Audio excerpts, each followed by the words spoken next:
तो आप सभी कक्षा 9वीं के छात्रों का स्वागत है। तो छात्रों, फाइनली आपके लिए लेकर आ चुके हैं कक्षा 9वीं विषय विज्ञान त्रैमासिक परीक्षा सत्र 2025-26, जिसका आपका कल यानी कि 2 सितंबर को पेपर है। उसके लिए कंप्लीट मॉडल पेपर। जी हाँ छात्रों, ये जो है एक मॉडल पेपर है जो कि आपकी जो प्रश्न बैंक आई है त्रैमासिक परीक्षा के लिए, उसी से ब्लूप्रिंट के अकॉर्डिंग बनाया गया है। और छात्रों, जैसे आपका हर पेपर इससे आ रहा है सेम टू सेम, इस बार का पेपर भी आपका इसी क्वेश्चन बैंक से जो मॉडल पेपर है बनाया गया है। इसी में से आपको हर जिले में 90% तक क्वेश्चन सेम टू सेम देखने को मिलेंगे, क्योंकि आपको सभी क्वेश्चन जो है मोस्ट इंपॉर्टेंट उठाए गए हैं आपकी जो त्रैमासिक परीक्षा के लिए क्वेश्चन बैंक आई है उससे, है ना। तो उसी से क्वेश्चन आने हैं, तो बहुत अच्छे से तैयार कर लीजिए इस मॉडल पेपर को। करते हैं वीडियो को स्टार्ट। यहाँ पर आप देख सकते हो सब्जेक्ट क्या है आपका, कक्षा 9वीं का विषय विज्ञान, और समय 3 घंटे का, पूर्णांक 75 है।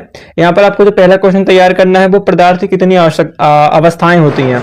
तो सभी स्टूडेंट्स को पता है पदार्थ की 3 अवस्थाएं होती हैं। पहला तो है क्या, जल यानी कि द्रव, है ना। उसके बाद वायु यानी कि गैस, और उसके बाद ठोस जैसे कि आपका पत्थर हो गया। इसके बाद आपका दूसरा क्वेश्चन कि 2 या 2 से अधिक पदार्थों का समांगी मिश्रण कहलाता है। तो यह विलयन कहलाता है, 2 या 2 से अधिक पदार्थों का समांगी मिश्रण, है ना। इस जैसे आप किसी भी 2 चीज को मिलाओगे, एग्जाम्पल के लिए आप पानी में शक्कर को मिला देते हो, तो ये क्या, विलयन बन गया, है ना। दोनों समांगी पदार्थ थे, उनको मिलाया, विलयन बन गया। शुद्ध पदार्थ क्या होता है, तो पूछा गया है शुद्ध पदार्थ वह होता है जो, सही परिभाषा आपसे पूछी गई है, तो केवल एक ही प्रकार के कणों से मिलकर बना होता है, वही आपका शुद्ध पदार्थ होता है। निम्नलिखित में से कौन सा शुद्ध पदार्थ है, तो जल H2O से मिलकर बना, हाइड्रोजन प्लस ऑक्सीजन से। तांबा एक है, तो तांबा एक क्या है, तत्व है। और इसके बाद है कोलाइड का एक उदाहरण है, तो चीनी का घोल, दूध, नमक या तांबा, ये 4 ऑप्शन है। तो यहाँ पर आपका जो दूध है वो राइट आंसर रहेगा कोलाइड का उदाहरण के लिए। फिर द्रव का वाष्प में बदलना कहलाता है, तो वाष्पीकरण कहलाता है। ठोस कार्बन डाइऑक्साइड खालिस्तान के नाम से जाना जाता है। तो ठोस कार्बन डाइऑक्साइड को हम किस नाम से जानते हैं, कार्बन शुष्क बर्फ के नाम से, शुष्क बर्फ के नाम से। वायु एक खालिस्तान मिश्रण है, तो बिस्मांगी मिश्रण है। टंडल प्रभाव खालिस्तान के विलयन द्वारा प्रदर्शित होता है, तो कोलाइडल विलयन द्वारा प्रदर्शित होता है।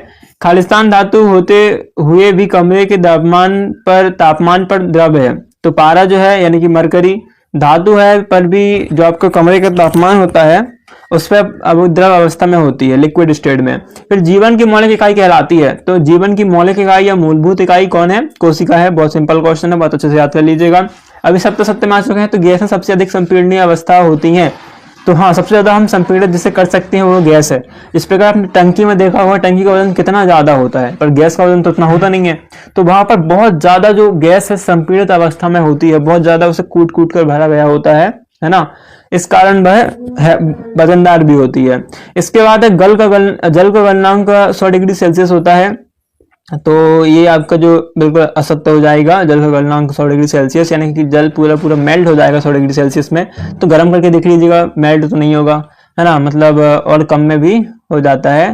फिर है आपका कोशिका जीवन की सबसे छोटी इकाई होती है, यानी कि मूलभूत इकाई, ये सत्य है। रॉबर्ट हुक ने जीवित कोशिका की खोज की थी, तो ये असत्य है आपका। इसके बाद है कोशिका भित्ति केवल पादप कोशिकाओं में पाई जाती है, सत्य है। और माइटोकॉन्ड्रिया कोशिका का पाचन केंद्र कहा जाता है, तो सत्य है, असत्य है ना। इसके बाद है द्रव, तो द्रव में आपका यहाँ पर बहुत सारे सही जोड़ी को मिलाने के लिए दिया गया है। तो द्रव क्या होता है, द्रव एक ऐसी चीज है ना, जो बहने की प्रवृत्ति रखती है। पानी द्रव का उदाहरण, जल, है ना। लाल रक्त कणिकाएं तो ऑक्सीजन का परिवहन करती हैं। क्वथनांक क्या होता है, तो क्वथनांक आपका द्रव से गैस में परिवर्तन का तापमान, जितना भी तापमान होगा वो क्वथनांक है ना। जैसे आपने द्रव लिया है ना, किसी भी चीज का मिक्सर लिया है, द्रव लिया है, अभी से आप गर्म कर रहे हो, हीट दे रहे हो, तो ये 40 डिग्री सेल्सियस में क्या हो रहा है, गैस में बदल जा रहा है, यह जो द्रव है।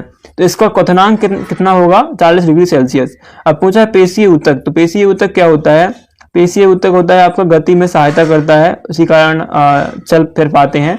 जाइलम क्या है, तो जाइलम जो है जल, जाइलम से रिलेट करो आप जल, और फ्लोएम से रिलेट करो आप फूड। तो जाइलम यानी जल का परिवहन करेगा, और फ्लोएम यानी कि पौधों में भोजन का परिवहन करेगा।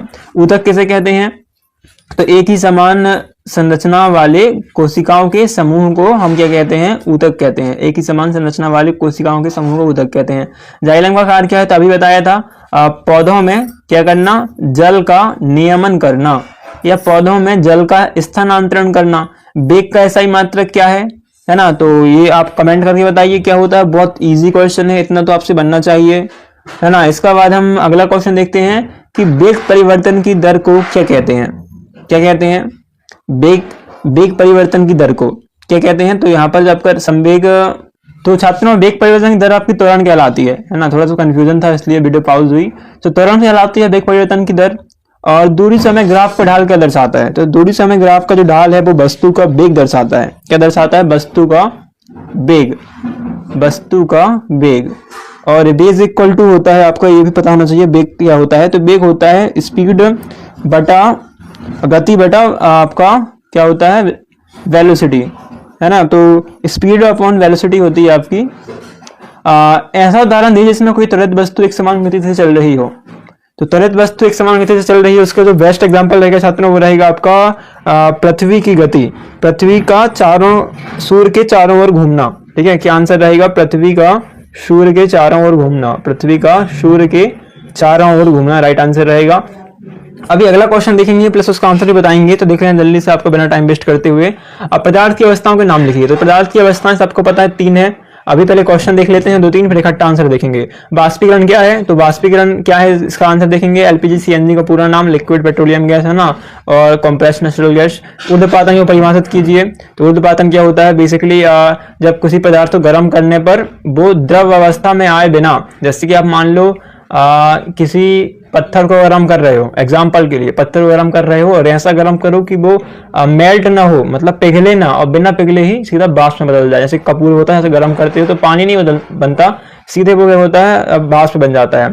तत्व रैखिक में अंतर, समांगी और समांगी मिश्रण में अंतर, निम्नलिखित में कौन कौन प्रभाव प्रदर्शित करेगा उसका बताना है। तो आंसर देखते हैं। पदार्थ की छात्रों 3 अवस्थाएं होती हैं जो वो होती हैं ठोस, द्रव और गैस। ये राइट आंसर है। अब सवाल आपसे पूछा गया था वाष्पीकरण क्या होता है। तो वाष्पीकरण क्या होता है, जब कोई द्रव जैसे कि पानी, यहाँ पर ठोस नहीं बनाना है, ठीक है ना। जब कोई द्रव जैसे पानी अपनी सतह से गर्मी लेकर धीरे धीरे वाष्प गैस में बदलता है तो उसे वाष्पीकरण कहते हैं। या फिर जब कोई द्रव, है ना, तो ये राइट आंसर रहेगा। 7वां क्वेश्चन, एलपीजी का पूरा फॉर्म। तो लिक्विफाइड पेट्रोलियम गैस, या फिर आप लिख सकते हो liquid, okay, liquid petroleum gas, ये भी सही रहेगा। Compressed natural gas. ऊर्ध्वपातन क्या है, तो वह प्रक्रिया जिसमें कोई ठोस पदार्थ सीधे गैस में बदल जाता है, यानी कि द्रव में नहीं बदलता, जैसे हमने आपको एग्जांपल दिया था वैसे ही, है ना। और फिर ठंडा करने पर वापस ठोस बन जाता है, वहां पर भी वो द्रव में नहीं बदलता, सीधे सीधे क्या होता है, ठोस में बदल जाता है। जैसे कपूर आपका इसका एग्जाम्पल है। अभी तत्व रैखिक में अंतर पूछा गया है। तो तत्व क्या होता है, एक ही प्रकार के परमाणु से बना अणु या फिर पदार्थ या फिर मॉलिक्यूल क्या होता है, तत्व होता है। और यौगिक क्या होता है, यह 2 या दूसरे तत्वों के निश्चित अनुपात में मिलने से बनता है, यौगिक कहलाता है, कंपाउंड कहलाता है। अभी तत्व क्या है, सोना है, ऑक्सीजन है। और यौगिक क्या है, पानी है, क्योंकि 2 या दूसरे तत्वों से मिला है। पानी H2 से बना है, हाइड्रोजन से, है ना, और प्लस O यानी कि ऑक्सीजन से। इसी प्रकार आपको देखो समांगी मिश्रण, असमांगी मिश्रण अंतर पूछा था। तो समांगी मिश्रण क्या है, जिसमें सभी घटक एक समान रूप से मिले होते हैं, यानी कि 2% आपका C है तो O भी आपका 2% ही होगा, तो वो समांगी मिश्रण। और जिसमें घटक अलग अलग दिखाई देते हैं वो आपके असमांगी मिश्रण। नमक का घोल, रेत व पानी। टिंडल प्रभाव दिखाने वाला, तो दूध स्टार्च का विलयन। तत्व मिश्रण में वर्गीकरण करना है, तो तत्व सोडियम है, चांदी है, टिन है, सिलिकॉन है।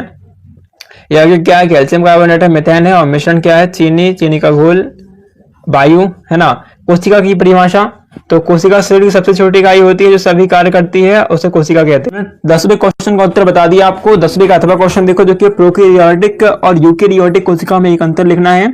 और 11वां क्वेश्चन है, माइटोकॉन्ड्रिया को पावर हाउस क्यों कहते हैं, राइबोसोम का कार्य क्या है। सो 10th क्वेश्चन का 8वां का आंसर रहेगा, प्रोकैरियोटिक कोशिका इनमें केंद्रक नहीं होता है और यूकैरियोटिक कोशिका इनमें सुस्पष्ट केंद्रक होता है। ओके, इसको जो माइटोकॉन्ड्रिया का पावर हाउस क्यों कहते हैं, तो माइटोकॉन्ड्रिया को पावर हाउस कहा जाता है क्योंकि वह भोजन से ऊर्जा बनाती है, ऊर्जा यानी कि एटीपी। ओके, राइबोसोम का कार्य क्या है, 2 नंबर के लिए एक कार्य काफी है, तो प्रोटीन का निर्माण करना। इसके बाद जो 11वां क्वेश्चन था आपका, 12वां क्वेश्चन, समपराशरी विलयन किसे कहते हैं, तो ऐसा विलयन जिसमें कोशिका के अंदर और बाहर पानी व घोले पदार्थ की मात्रा समान हो। ठीक है, अंदर और बाहर पानी व घोले पदार्थों की मात्रा समान हो, समपराशरी विलयन कहलाता है। इतना लिख दीजिएगा। माइटोकॉन्ड्रिया के 2 कार्य पूछे गए हैं, तो भोजन से ऊर्जा प्राप्त करना और कोशिका के विभिन्न कार्यों के लिए ऊर्जा प्राप्त कराना। अगला जो क्वेश्चन है, पादप ऊतक है ना। पादप ऊतक और जंतु ऊतक में अंतर, थोड़ा सा यहाँ पर मिसप्रिंट हो गया है। पादप ऊतक और जंतु ऊतक में अंतर बताना है, तो ये आपको अच्छे से याद होगा, अच्छे से याद होना चाहिए। इसका आंसर बता देते हैं आपको।